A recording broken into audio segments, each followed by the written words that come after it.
everybody. This is Zachary Beats, smartrealestatecoach.com. Welcome to another Deal Structure Sunday. Today I have Roger. You guys have probably seen him quite a few times now.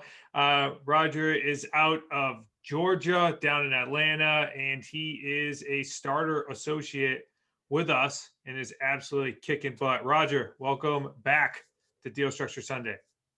Thanks, Zach. It's good to be back, man. How's it feel now? How many deals do you have underneath your belt?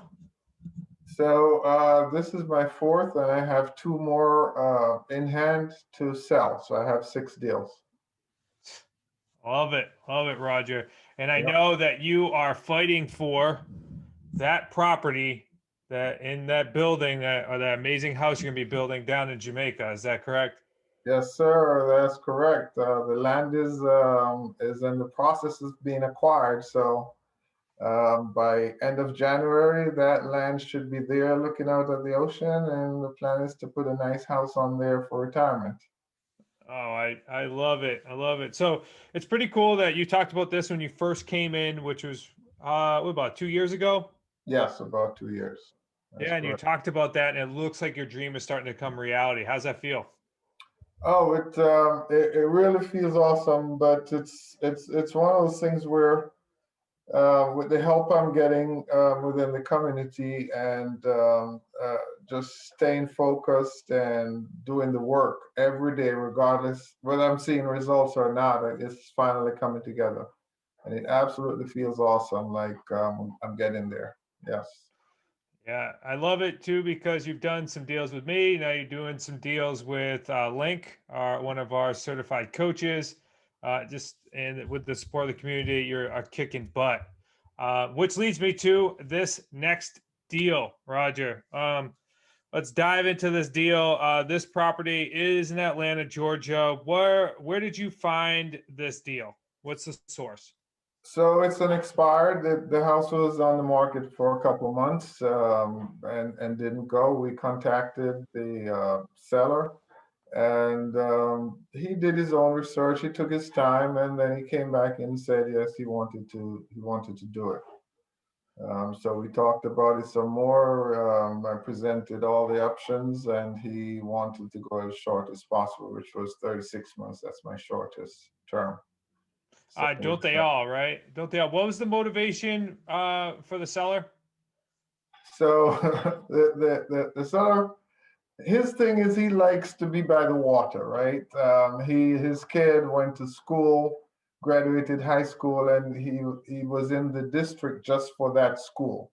So he was like, I'm done. I need to go. And he had already bought the other place. So I guess, he just wanted to let go of this property so he can continue living by his beach house, his was that lake house. So that's what the motivation was. I guess not carry 2 payments and to move to his new house. Awesome, and you were able to supply that solution for that seller, which is exactly why you got this deal, which is very profitable in itself. Okay, so we have what type of deal is it, and what's the term on it? So it is a 36-month sandwich, and yeah, it's a 36-month sandwich. That's pretty much it. And what did you purchase the property for? What was the purchase price? The purchase price is $420. Okay, and as we like to see, or as we always explain it, is we're locking a specific amount of equity. So what was the debt on the property? The debt was 205, somewhere in that range, a little over 205. To be exact, it was 205, 378. 378, correct? And so then the equity in the property was at 214, 621. That is correct. So that's what's locked in because you're going to get some massive principal pay down on this. Yep.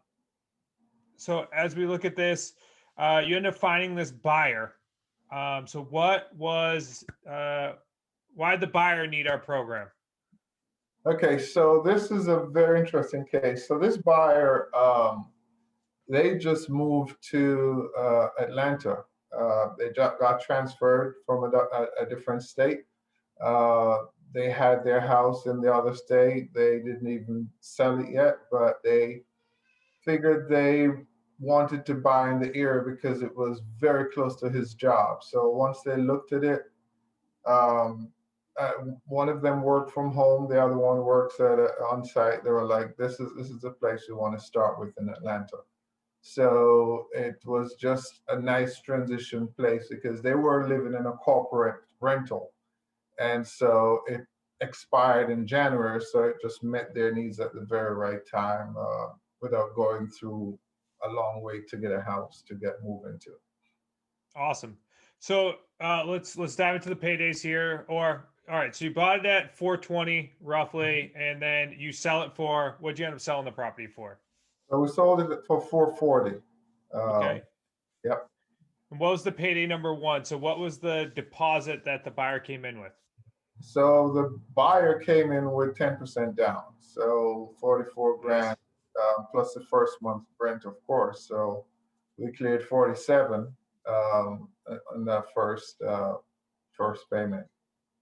That's nice. That's awesome. I know me and you had a conversation and you said, "Hey, we've had people that are coming in with 10% down and they're trying to negotiate." And I remember specifically, I was walking by the water down here in Newport, and I said, "Roger, there's so many people that have 10% down now and are just outside of financeability because of the current COVID market and the banks not be able to still supply the loan because of the restrictions." And I said, "There's no need for anyone to negotiate with anything because they still need our program." So I know this was actually your second buyer that came into 10% down, and we'll talk about why you didn't accept them in deal structure overtime. Mhm. But for this one, it's just another prime example of buyers that are good, high quality, have good paying jobs, good deposits, but just can't qualify for bank loans. That is true. And another twist to the 10%, I mean, even when they're not coming in with that initial 10% over the term, most of them are coming in with 10% without question. I mean, like they're at or above the 10%. So yeah, people are coming in with the funds to pay down as much as possible before they get financing. Absolutely. But I love when somebody comes with 10% to the table. Oh yeah. Love it. Okay. All right. So your payday number one is 44,000. Payday number two, what was the payment that you're paying to the seller? So I'm paying 24.37 to the seller, and the monthly, coming from the buyer is 26.35. So I have a spread of about 198, almost 200. Awesome. And out of that monthly payment to the seller, we were talking offline. Mhm. Um, was it $1,500 is coming out of principal because it's a 15-year mortgage? That is correct. So there's a 15% monthly pay down on that because it's a 20-year mortgage. So it's a huge, monthly principal pay down.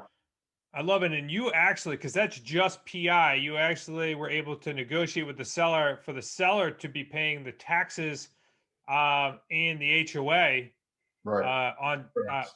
on their own.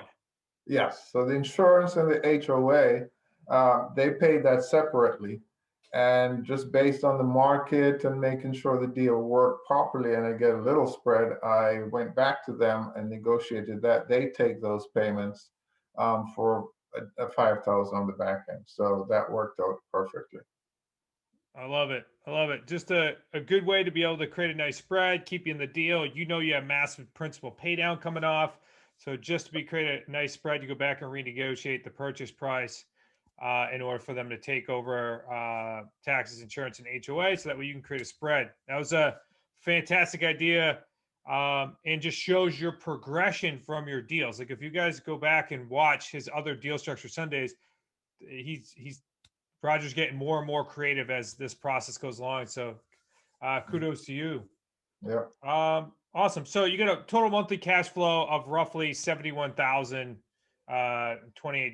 I shouldn't say roughly, exactly $71,028 Over uh, 6 months. Yes. for 36 months. Yep. And pay number three. So let's look at this. It looks like you marked up the house $20,000, which if we talk about it in the long run, I think we could have marked this up a little higher, but Yep. that's just my opinion. Mhm. You got a principal pay down of, what's the number? It's 1,500 a month times 36 months. What's the Right. principal pay down on this? 54,000. 54,000. I love that. And you already collected 44,000 up front, which That's obviously eats into your principal pay down because you're getting paid a right. large majority up front Yep. because you only marked up the house 20 grand. So your Yep. back end payday 3 is how much? 30,000. Okay, so let's add up this 36-month sandwich on a $400,000 house. You got 44,000. You got 44,000 up front. You get $71,000 spread or Mhm. $7,100 spread, and a Yep. $30,000 back end. Uh, Yep. what's the total profits on this deal? So that's 81,128. 81,128. How's that feel, Roger? Feels awesome, man. Feels awesome. That will get me closer to my prize as I go along. That's a few more of these and I'll be good, Zach. Yep, a few more of these, you'll be living in Jamaica full time. That's Promise right. you that. That's right. Awesome, Roger. Well, as we wrap up this, any last words as we kind of part ways on this Deal Structure Sunday? Well, yeah. My last word is just keep doing the work. You know, the deals are there, the sellers are there, the buyers are there. I think there are more buyers than sellers, really. You Mhm. know, so I mean, as soon as you get a property, there are many people just waiting to get into these homes. So it's just to keep doing the work. You know, don't keep that objective out front and never stop working towards it. You heard the man. Okay. That's all we got here for another Deal Structure Sunday. If you want more from Roger on his deal, head on over to Smart Real Estate Coach Academy and fire up this week's episode of Deal Structure Overtime. You can learn more about this series and all the other courses by visiting smartrealestatecoachacademy.com.